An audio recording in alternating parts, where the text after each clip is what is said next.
think it's pretty hard to ever receive some of the stick that I have received, especially a few messages I've seen that actually just caused me to come away from social media, because I just thought I don't like threats. I don't want to be threatened by anyone. I'm not willing to stand for it.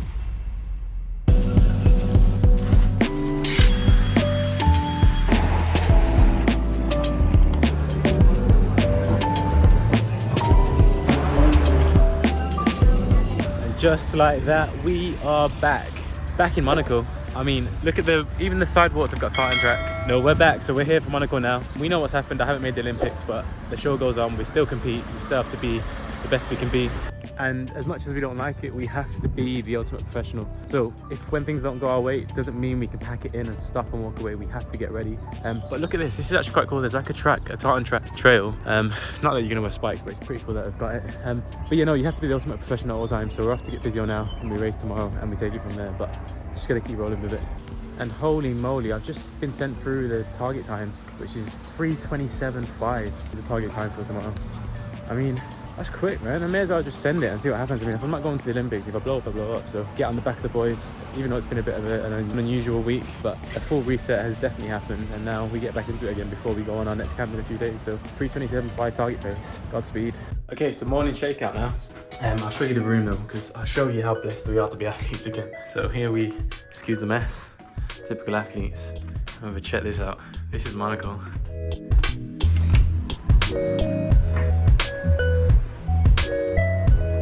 And we spot any athletes down there. I mean, how blessed are we, man? It's pretty special. Morning of the race. I'm gonna do a little shakeout now, see how the body feels, and then chill out for a little bit. I think it's 1 o'clock now, racing at 9, so I'd probably do 1 or 2 mile, nice easy shakeout, and then get ready for the race this evening. It's supposed to be super quick. I think I mentioned earlier, 3:27 is the target pace. I think I'm probably the only person in the race that hasn't made the team, for one reason or another. We're not gonna go into that, but yeah, so everyone's going to be piping ready to go, and they're all going to be in the train, so which is brilliant for people like myself. I want to be a part of that train. I want to be towards the front of that train and just commit really and see where we end up, and no barriers, no pressure, just racing, which is the beauty of what we're going to do today, and take it from there. So yeah, let's go for a shakeout. Let's go for a shakeout. So for reference, we are staying here and the stadium is there. Quite literally, just we have to cross the road and we're there. Look who it is. So there's a coastal path. It's a little bit undulated, but it's beautiful. It is a beautiful path.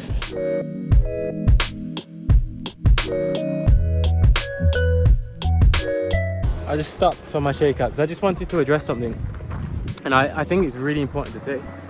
I hope, it's going to sound really wild, I hope every athlete experiences not making a team, preferably earlier in their career rather than later, mainly because it will tell you if you want to be in a sport or not. Because not making a team, as long as you're not making it every single year, but not making a team, I think it creates a fuel, and it almost tells you if you have that resilience to actually make it through or not. And it's been brilliant for me because I've gone through such a roller coaster of emotions. It's the first time I've never made a team without an injury. So for me, I mean, yes, I fell. Yes, you can argue that there's people that are saying I didn't know Josh Kell was there, but yes, there's people that are arguing that I cut him up. It's bollocks. I mean, I didn't cut him up.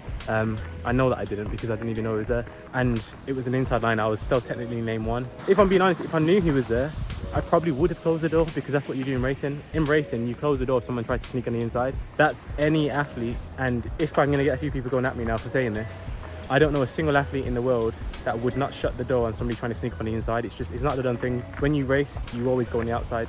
Overtakes on the insides are always risky. A big risk, and a risk you shouldn't really ever take, unless there's daylight. And if someone's still in that lane and they haven't actually exited that lane, you're gambling it massively. You are gambling it massively. And it's usually a sign of fatigue if you're trying to overtake on the inside, because it usually means that you can't quite make it around the outside. I think it's just a part of racing.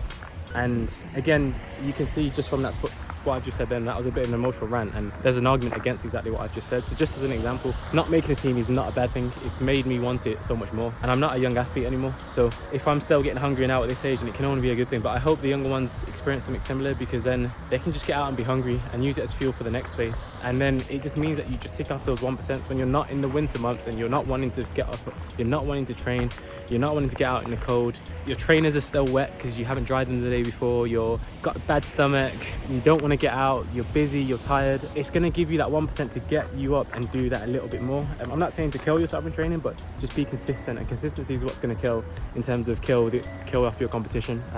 Yeah, run over. Let's get running again.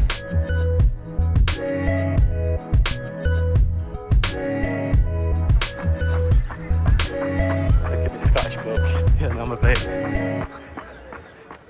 That's gold. 3/3 laps as ever. Sisk and Rudolph have been given the task of taking them through a very swift 151. Look at the difference between him and the Goose, who's working so hard. The only one making advances behind was Brian Coleman of Kenya, who's moved into fourth place now. Michael Sackle-Jerrion, just a little leggy now from Ingebrigtsen, but he's set this up nicely. How can he finish this? The crowd are on their feet here. You can see the blue lights. They're just moving away from him a little bit, but he is moving away from the rest of this field. They are miles behind him. Gekko Ingebrigtsen is absolutely back on form, and it's 3:26.74. A new Norwegian European. Recapping on yesterday, I do feel a little bit broken. There's a lot going on and it's really tough, but I promised I would share this because I commit to this journey of documenting the running, showing how I feel, and it's tough. It's really tough. Yesterday was awful. I just couldn't breathe. I don't know why. I've really struggled. Body was just not working, and I ran 9 seconds slower than my season's best. So, but I'm gonna get a session done today. We're at Monaco. It's time to train. I've got to get it done. And yeah, it's been tough. It's been really tough. I've really struggled mentally. Incredibly struggled. More than I can put into words, actually. More than I can put into words. But we're here. We're gonna get the session done and take it from there. Okay, so London has been and gone. And it feels like the last few weeks have been such a wild roller coaster. I've had my last 5 races have probably been the worst 5 I've had ever. So if we go back, London, a really bad race. Monaco, really bad race. Breeze Champs, a really bad race. Then Nice, another really bad race. And then European final, another really bad race. I just had my ass kicked, if I'm being honest. I mean, I've had a few issues, and my problem is I think I can work through anything, and I think that any issue that I have, I can overcome. Reality is that I just couldn't, and then I eventually reached out, got some help, and honestly, my sessions have skyrocketed. We found out that I've had a minor issue which is personal to me. I've got it addressed, and I'm sort of a few days on now, and we're in. For context, I'm now in St. Moritz.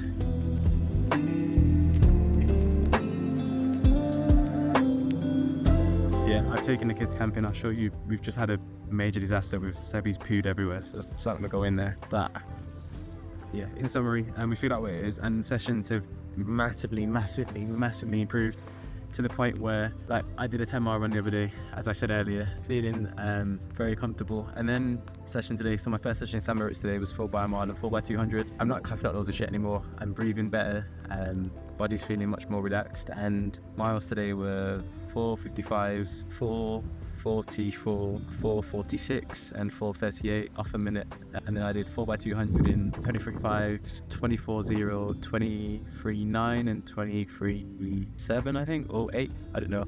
But yeah, pretty quick, all off about 9 seconds recovery, so longer recovery. But yeah, I mean, feeling good. I mean, I wouldn't be able to do that last week. Kind of tried to push through it, shouldn't have. Wish I reached out a bit earlier, but I'm just glad to know that I've had a bit of an issue. And the 3:40 race I had in Monaco, there is a good, big reason for it. And we managed to put measures in before London, but there just wasn't enough time, whereas now I just feel like I'm finding it. Wish I did it a lot earlier, wish I reached out, wish I asked for help earlier.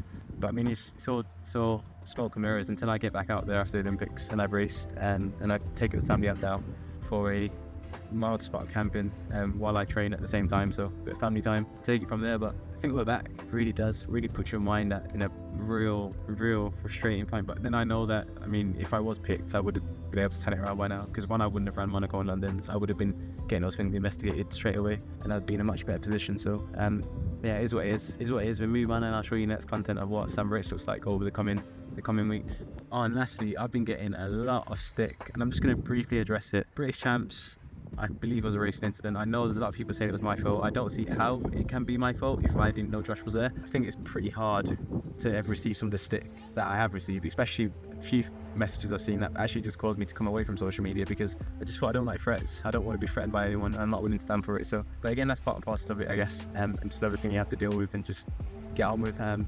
People are often keyboard warriors, and even people that I've actually got I respect have got involved. But I guess it's just the way it is. It's part and parcel of being in, exposing myself on YouTube, being on social media, etc. But yeah, I'm just here to run well and then prove people wrong and prove the doubters, and just show that hopefully that I can show British Flex that they made the wrong decision, and we'll see if I can prove that over the coming weeks, and we'll go from there. And to end it, let's keep it positive. Fully stand for and agree with British Blake's decision initially to pick Jake. I think I would have made the same decision. I have to be honest, I would have made the same decision. I explained in a previous video why I would have made that decision, and I think based on what he's achieved, it's the right move. I haven't proved myself on the big leagues, and he has, so again, no qualms there. And I'm just going to document Sam Moritz over the next coming weeks. I'm going to do 1 week guaranteed, extend it to 2 weeks, and then potentially extend it to 3 weeks. But I might do 4. I'm going to see how it goes. I'm just going to try and get fit and end the season on a high. Hope that I get enough points that I can make the Diamond League final. Also, if you do like my videos, just consider, it helps me massively. If you do consider subscribing, it massively helps me. If you made it this far, just give me the quick flick of that button. If you're willing, of course. If you like it, please do.